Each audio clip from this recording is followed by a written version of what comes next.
Darth Vader's lightsaber style wasn't one form.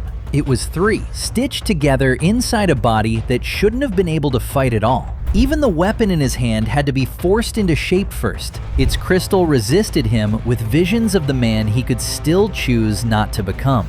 Before he broke it, the same way Mustafar had already broken him. One suit, three disciplines, 23 years of it. From Mustafar to the moment he finally took that mask off. How does a body rebuilt into a machine and a weapon that had to be forced into existence end up producing the single most feared lightsaber style in the galaxy? Not despite the suit, because of it. This isn't a story about a broken body compensating for what it lost. It's about a body that had every excess stripped away, until nothing was left but the parts that could kill. We're covering the fight that made the suit necessary, the machine that rebuilt his style from scratch, the pain that keeps it running, and the mind games he wins before a single blade even ignites. And there's one duel, against an opponent he never even draws a lightsaber of his own for, that proves the whole theory in under a minute. But we'll get to that. So where does this actually begin? Not with the suit, with the fight that made the suit necessary. By the time Anakin Skywalker faced Obiwan Kenobi on Mustafar, as Revenge of the Sith shows in full, he had already spent years as one of the deadliest duelists in the Jedi Order, built around Form 5 Gemso, a style of brutal counterattacks designed to end fights fast by overwhelming an opponent's defense with raw power. It's the same form that let him break through Count Dooku's guard and kill him.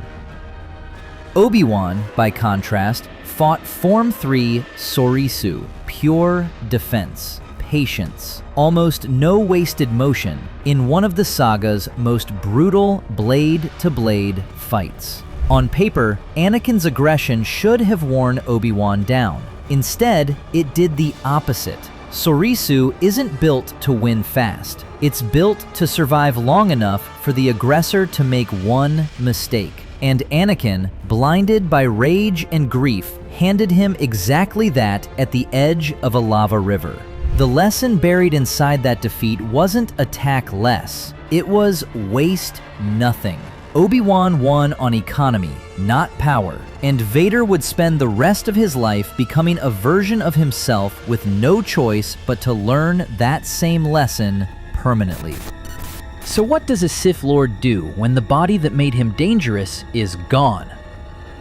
The suit that kept Vader alive after Mustafar cost him almost everything a duelist relies on: full leg mobility, fine motor control, peripheral vision, even normal breathing. He couldn't leap, he couldn't chain the fast acrobatic sequences Anakin once had. As his rematches in the original trilogy make clear, he kept Gemso as his base, the counter-attacking heart of his old style, but stripped it down further, folding in Sorisu's stillness and the economical precision of Makashi, a form built around minimal wasted movement. It sounds like a downgrade. In practice, it erased every telegraphed movement an opponent could read. Anakin had been powerful but occasionally reckless. Vader became almost unreadable, every strike arriving out of total stillness, backed by cybernetic strength that doesn't fatigue the way a human arm does. Even his breathing became part of the read, the same mechanical inhale before and after every exchange, giving opponents nothing, no gasp,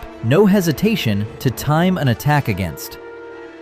Here's the reframe. The suit didn't weaken his lightsaber style at all. It deleted every inefficient habit from it. What was left wasn't a wounded version of Anakin. It was a more economical one. If breakdowns like this are your thing, hit like and subscribe. There's a lot more of this coming.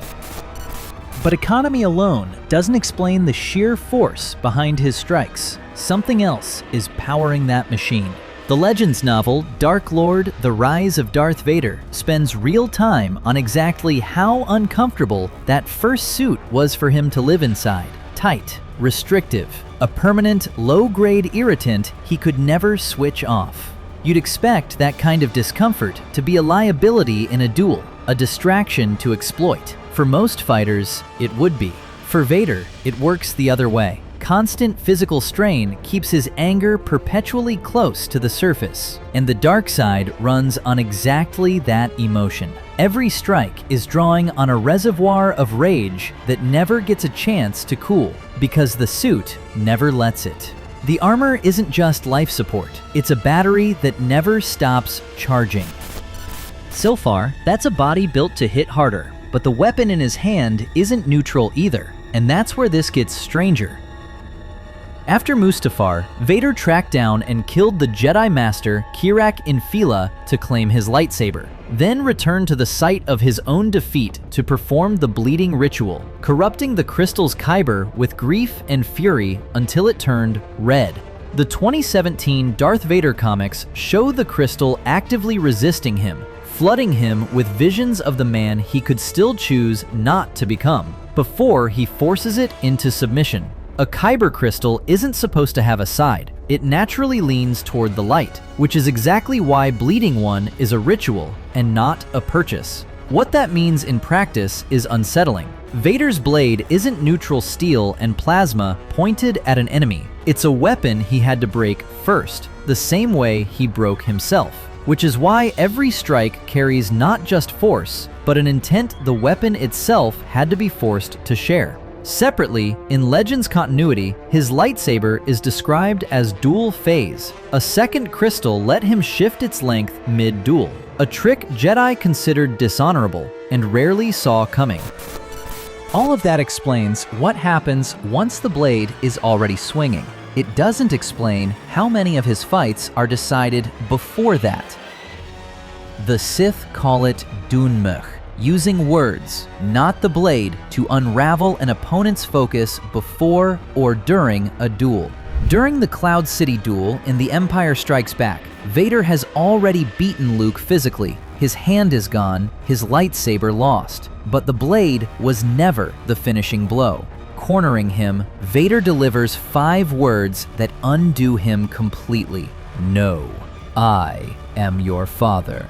Luke's response is total denial and collapse. He chooses to fall from the platform rather than accept it. It's almost funny. The galaxy's most feared enforcer finishes this duel with a genealogy lesson, not a killing blow.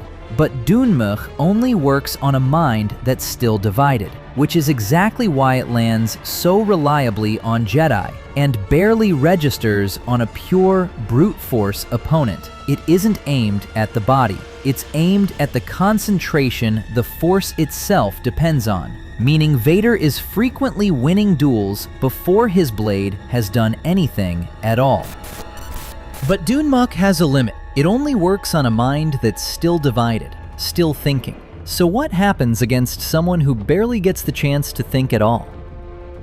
Remember the duel we mentioned right at the start? The one where he never even draws his own blade? In the Obiwan Kenobi series, on the planet Jabeam, the Inquisitor Reva ambushes him from behind, hoping years of patience are finally about to pay off. He doesn't ignite his own lightsaber. He splits hers in half with the Force, hands her one piece, disarms her again, and finishes the duel wielding both halves himself. It looks like the same overconfidence that maimed Anakin on Mustafar. Not what you'd expect from the galaxy's most disciplined duelist, or is it? Every system converges here at once. The economy of motion, the unreadable stillness, the psychological dominance that turns an opponent's own rage against them. He doesn't need his own blade to win, because the style was never really about the blade. And honestly, out of every duel in this galaxy, that's the one I'd least want to be on the other end of.